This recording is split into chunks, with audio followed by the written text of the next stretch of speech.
Hi hello sweeties, welcome to my story world. అడిగిన దానికి కాకుండా వేరే ప్రశ్నలు వేస్తున్నావు. సరే చెప్తా విను. వాళ్ళు చచ్చి 4 గంటల పైన అవుతుంది. పోస్ట్ మార్టంకి తీసుకుని వెళ్ళారు. అయితే ఏంటి అని అనూప్ అడిగాడు. రాణా స్థానువై నిలబడి చంపేశావా అని అన్నాడు. చంపేశావా కాదు, చంపేశారు. ఊరు ప్రజలు చీడపురుగుల్ని తొక్కినట్టు తొక్కి తొక్కి చంపేశారు. చేసిన పాపం బయటపడింది. ఓహో, అసలు విషయం తమరికి తెలియదు కదా, నేను చెప్తాను విను అని అనూప్ అసలు నారాయణ వీర్రాజు మొదటి నుండి ఏం చేశారో మొత్తం చెప్పాడు. రాణా ఆశ్చర్యపోవడం తన వంతైంది. అయితే మాత్రం వాళ్ళని చంపేస్తావా? నీకు కావాల్సిందేదో తీసుకొని ఇక్కడి నుండి వెళ్ళిపోవచ్చు కదా. ఎందుకు మా నాన్నని బాబాయిని నిర్దాక్షణ్యంగా చంపేశావు? నిన్ను చంపకుండా నేను వదలను. నిన్ను ఏదో ఒక రోజు నేను చంపే తీరుతాను అని రాణా వాగుతూ ఉండడంతో అనూప్కి చిరాగ్గా అనిపించి తన షర్ట్ బటన్ కాస్త కిందకి ఓపెన్ చేసి ప్యాంట్ దగ్గర నుండి గన్ బయటికి తీసి రాణా నుదుటి మీద పెట్టి, ష్ అరవకు, నాకు బీపీ పెరిగిపోతుంది. శివ, హర్ష, సన్నీ ఎందుకు వీళ్ళలాంటి వాడిని పట్టుకొని మల్లమైపోతారు? వదిలేయండి, వీడెక్కడికి పారిపోడు. పారిపోతే పోలీసులు చేసినట్టు ఎన్కౌంటర్ చేసి పడేస్తాను. అసలే ఇది లైసెన్స్ గన్. చస్తే జనాభా లెక్కల్లో ఒకడు తగ్గుతాడే కానీ నా మెడికి వీడి చావు చుట్టుకోలేదు అని అన్నాడు. ముగ్గురు వదిలేయడంతో రాణా కదలకుండా అక్కడే నిలబడి ఎర్రటి కళ్ళతో చంపేస్తావా, నన్ను చంపేస్తావా అని అరిచాడు. చంపాలనే ఉంది అని గన్ తల మీద గట్టిగా పెట్టడంతో రాణా భయంతో వెనక్కి ఒరిగాడు. చంపాలని ఉన్నా మీ అమ్మ మొహం చూసి వదలాల్సి వస్తుంది. ఆమె కడుపున నువ్వెలా పుట్టావురా? ఛీ, నిన్ను చూస్తూ ఉంటేనే అసహ్యంగా ఉంది. 2 చెల్లెళ్ళున్నారు, ఒక్కరైనా అన్నయ్య అని ఒక్కసారి ప్రేమగా పిలుచుంటారా నిన్ను? కనీసం ఇంట్లో ఒక్కరు కూడా నిన్ను మనిషిలా చూడటం లేదు. మీ నాన్న బాబాయ్కి నీ అవసరం ఉంది కాబట్టి నిన్ను కుక్క పిల్లలా ఆడించారు. నీకు బుద్ధి లేదు కదా, కనీసం బుర్ర కూడా లేదు. ఒక్కసారైనా వీళ్ళు ఎందుకు ఇలా ప్రవర్తిస్తున్నారని కానీ, ఊర్లో జరిగే విషయాలను ఇలా ఎందుకు జరుగుతున్నాయని కానీ ఆలోచించవా నువ్వు? అసలు ఈ కాలంలో పుట్టిన వాడివేనా? అన్నీ తెలుసుకొని ఈ జనరేషన్ని అర్థం చేసుకొని అందరినీ మార్చాల్సింది పోయి బుద్ధి లేని నీ ప్రవర్తనతో ఇంట్లో వాళ్ళని ఇబ్బంది పెట్టింది కాకుండా బయట అమ్మాయిల జీవితాలతో కూడా ఆడుకున్నావు కదా.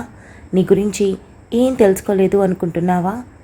ఇప్పుడు నువ్వు చస్తే నీ ఇంట్లో ఒక్కరు కూడా బాధపడరు.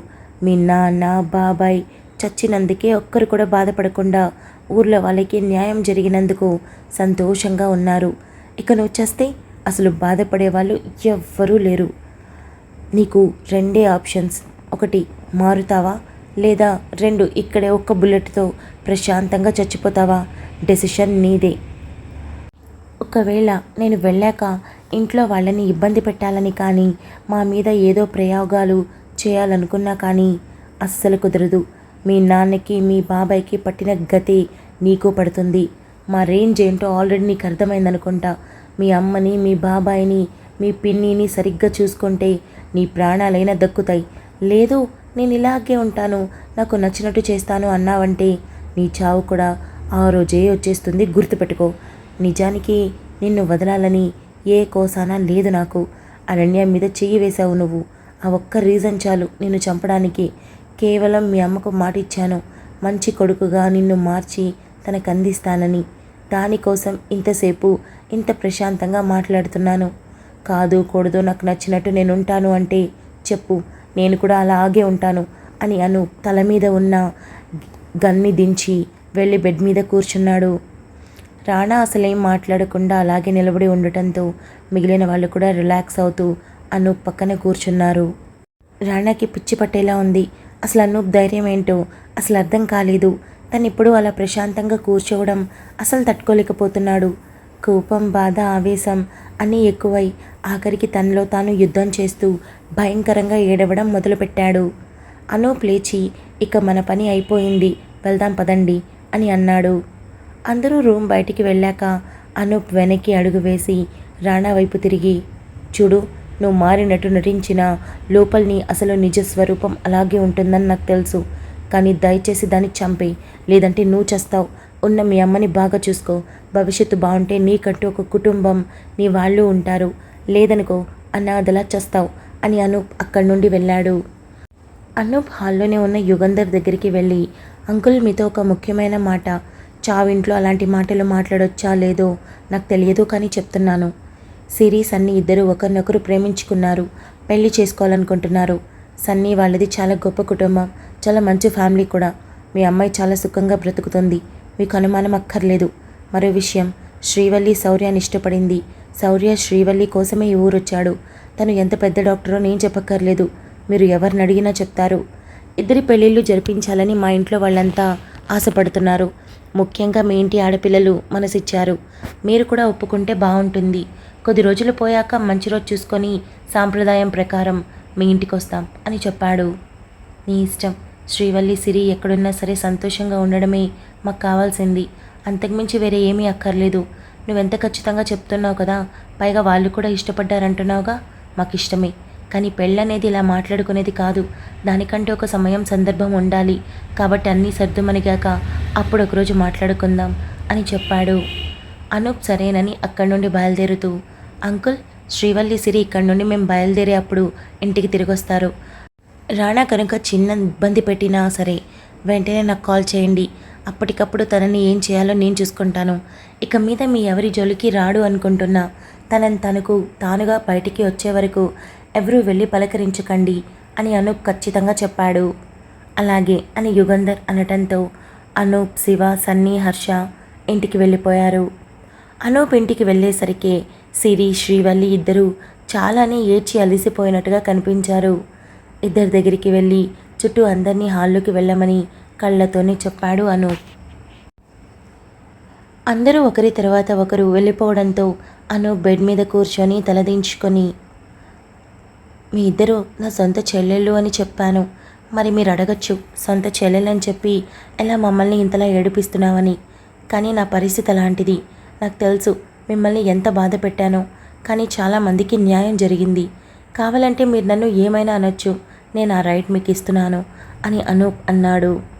సిరి లేచి అనూప్ పక్కన కూర్చొని చెయ్యి చుట్టూ చెయ్యి వేసి పట్టుకొని భుజం మీద తలవాల్చి, అన్నయ్య, బాబాయ్ నాన్న చనిపోయినందుకు చాలా బాధగా ఉంది.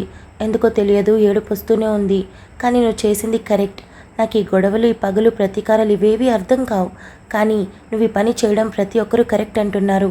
అసలు నీ తప్పేం లేదంటున్నారు. మరి ఎందుకు నువ్వు మా దగ్గరికి వచ్చి ఏమైనా అనొచ్చు అంటున్నావు? అదంతా ఏం అవసరం లేదు. నువ్వేం చేసినా కరెక్ట్గా చేస్తావు. నువ్వు ఎవరిని ఇబ్బంది పెట్టావు.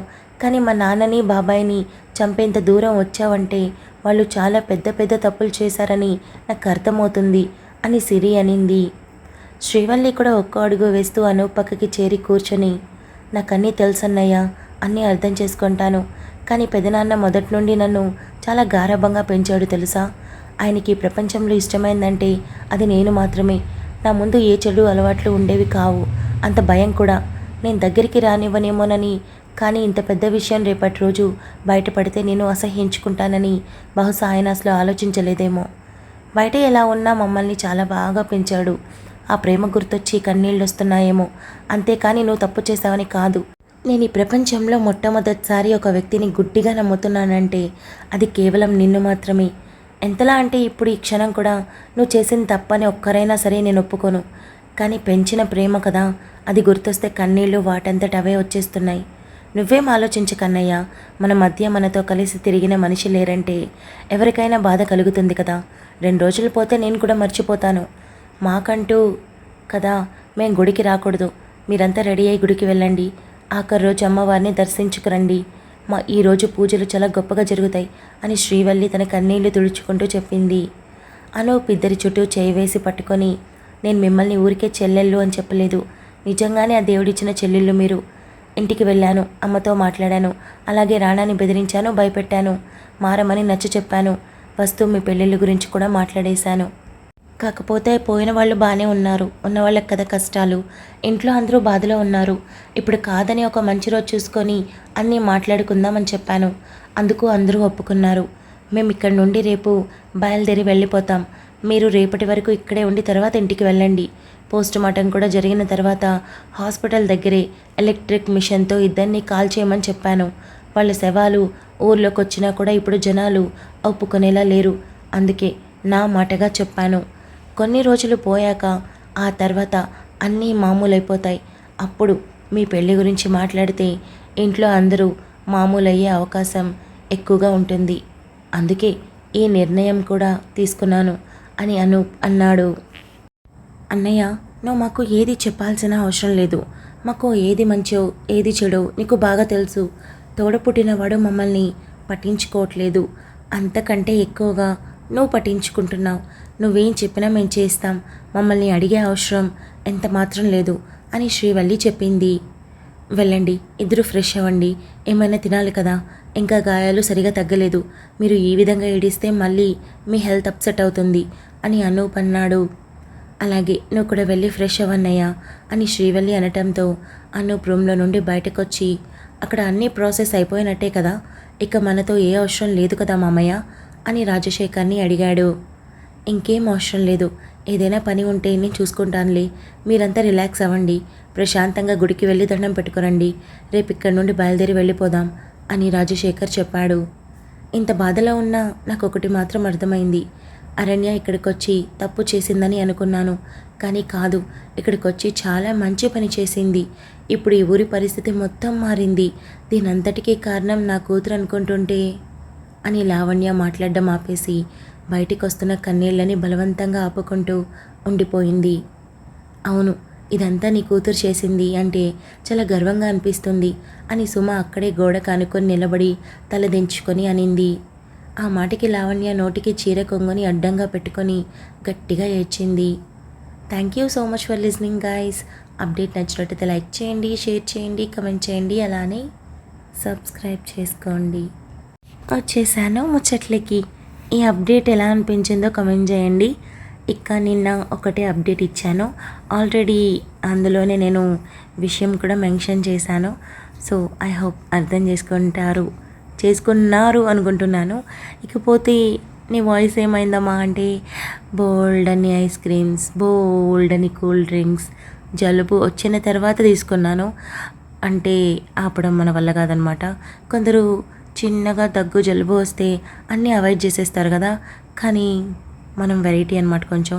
ఆ టైంలోనే అవన్నీ క్రేవింగ్స్ ఎక్కువ పెరుగుతాయి, ఆ టైంలోనే అవన్నీ తినాలన్న ఆరాటం పెరిగిపోతుంది.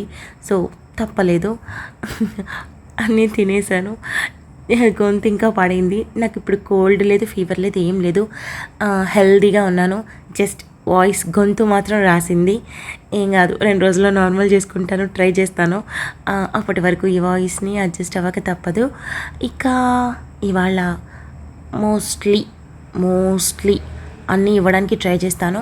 ఒకవేళ అన్ని ఇవ్వలేను, 3 ఇవ్వలేను ఎప్పట్లా అనుకుంటే మధ్యాహ్నం ప్రేమ పరిచయమే స్కిప్ చేసి డాన్ పాప ఇచ్చేస్తాను, ఓకేనా? ఎందుకంటే అది ఎక్కువ రోజులు అయిపోయింది గ్యాప్ వచ్చి, సో అందుకోసం అనమాట. అదే విషయం. ఈ అప్డేట్ ఎలా ఉందో కమెంట్ చేయండి. మనం తర్వాత అప్డేట్లో కలుసుకుందాం. అంతవరకు keep smiling, stay healthy, bye guys.